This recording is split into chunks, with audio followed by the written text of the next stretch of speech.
La dernière formation en date, c'était avec les Sélénites. On a fait 3 albums ensemble et puis à un moment donné, on a commencé à prendre un peu des directions différentes artistiquement. Donc moi, j'ai eu besoin de me recentrer un peu sur mon chemin originel.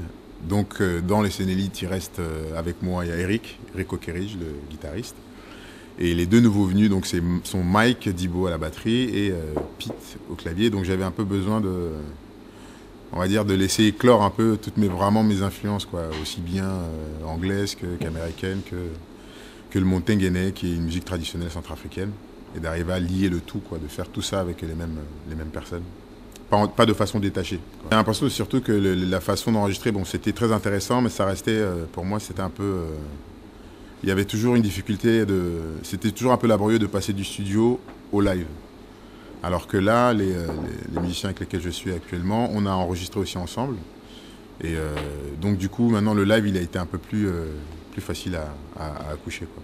On sera en formation réduite la plupart du temps, donc c'est 4. Je disais basse, batterie, guitare et clavier. Et chant aussi, parce qu'ils chantent tous. Et des fois, de temps en temps, quand les moyens nous le permettront, on recevra les Horn Dogs, qui sont des cuivres qui ont sorti un disque l'année dernière et qui ont joué aussi sur l'album. Donc voilà, quoi. Enfin, il y aura des invités de temps en temps. Je me souviens quand j'étais adolescent, je volais des cassettes des copains de mes grandes sœurs. Il y avait The Beat dessus, il y avait les Specials, il y avait Madness, il y avait... donc on a vu un peu arriver aussi cette espèce de transition entre le punk et la new wave. Donc entre deux, il y a eu une espèce de période d'accalmie en Angleterre où les gens s'entendaient un peu tous. Donc ça a donné un peu les mods qui sont devenus un peu les premiers skins, entre guillemets. Ça s'est transformé, après on va faire d'histoire ici. Mais bon, donc les The Beat, les Specials, parce qu'il y avait un mix entre le reggae, le ska, le rock. Donc ça m'a vraiment ça a vraiment imprimé mon esprit durant toute mon adolescence. Et j'avais jamais réussi à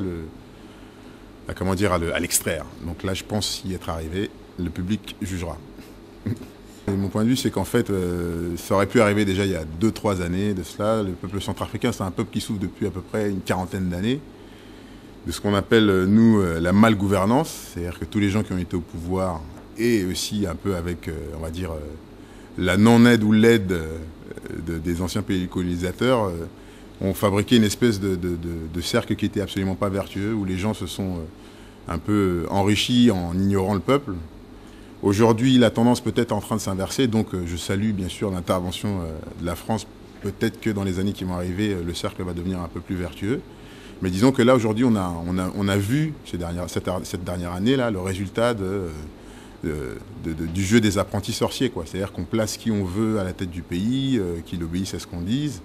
Et ces mêmes personnes-là ont souffert de paranoïa, des gens comme l'ancien président, que ce soit les Bozizé ou les Patassé ou les Kolimba. Donc ils ont un peu détruit ce pays-là.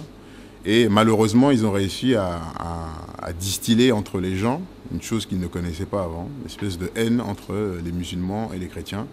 Dans chaque famille centrafricaine, il y a des musulmans et des chrétiens. Donc ils ont réussi. Bon, est-ce qu'ils vont réussir pendant longtemps? Je ne sais pas. Aujourd'hui, on sait qu'il y a le président Jostodia qui a démissionné. Aujourd'hui, on a élu pour une période transitoire une présidente, la mère de Bangui, Samba Panza. Tout le monde est content, donc on va voir la suite, hein. On sait aussi que l'Europe a décidé d'envoyer plusieurs militaires pour épauler la France. Donc on salue aussi ça parce que c'est nécessaire. En fait, il faut que le monde aussi comprenne que toute cette partie du monde-là, que ce soit la Centrafrique ou même le nord du Cameroun ou le Tchad ou le Soudan, depuis la disparition de Kadhafi, c'est devenu une zone de non-droit et ça risque de s'aggraver. Donc c'est une situation qu'il faut vraiment prendre de sérieux, quoi, pas la rigolade. Et quand les gens ont parlé de pré-génocide, c'était absolument pas abusé. D'ailleurs, le risque est toujours un peu là, quoi. C'est un peu latent. Il faut être là. Ben, j'ai toujours écrit là-dessus, en Senghor, donc quand c'est arrivé, bon, nous on en parlait déjà, hein, mais effectivement, oui. Si je n'avais pas fait cet album-là à ce moment-là, j'aurais certainement écrit là-dessus actuellement. Donc toutes les initiatives sont bonnes. Il y a des compatriotes centrafricains qui font des titres actuellement pour en parler. Donc c'est un mal pour un bien. Ça nous permet à nous aussi, parce que nous aussi, il va falloir qu'on prenne nos responsabilités en tant que peuple, de se dire, est-ce que c'est notre génération maintenant qui va commencer à prendre les choses en main? On a vu les anciens gouverner mal. Donc maintenant, est-ce qu'il n'y a pas une nouvelle classe politique qui doit voir le jour? certainement. Donc c'est à nous aussi de prendre notre destin en main. On ne peut pas rester comme ça les bras croisés.